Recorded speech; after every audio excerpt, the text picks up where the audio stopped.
In today's video, I'm going to teach you how to create and verify a Stripe business account and connect it to WooCommerce for payment processing. Before we begin inside WordPress, make sure your Stripe business account has already been created and fully verified.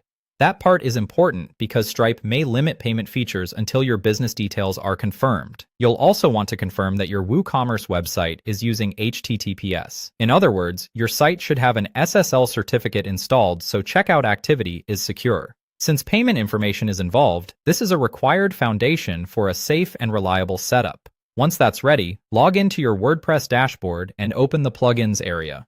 From there, go to Add New and search for the WooCommerce Stripe Payment Gateway plugin. When you find the official plugin, install it and then activate it. This plugin is what allows your store to communicate directly with Stripe and accept online payments. After activation, go to WooCommerce, then Settings, and open the Payments tab. In this section, you'll see the available payment methods for your store. Locate Stripe and enable it. At this stage, WooCommerce will guide you through connecting your Stripe account. In many cases, the easiest option is to connect automatically through Stripe's secure login flow. If needed, you can also enter your publishable key and secret key manually. But be careful to use the correct credentials for the account you want to connect. Next, choose which payment methods you want to offer your customers. This may include standard card payments, digital wallets, and other Stripe-supported options depending on your region and business setup.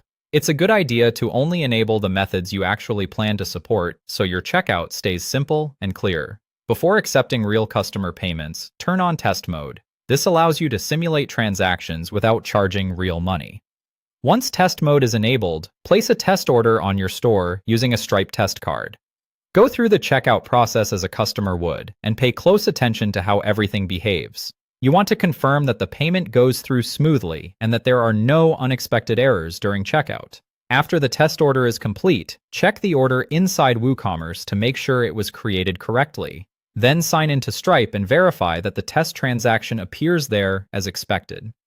This step confirms that both sides of the integration are communicating properly. If everything looks correct and the test order works successfully, return to your Stripe settings in WooCommerce and activate Live mode. At that point, your store will be ready to accept real payments through Stripe.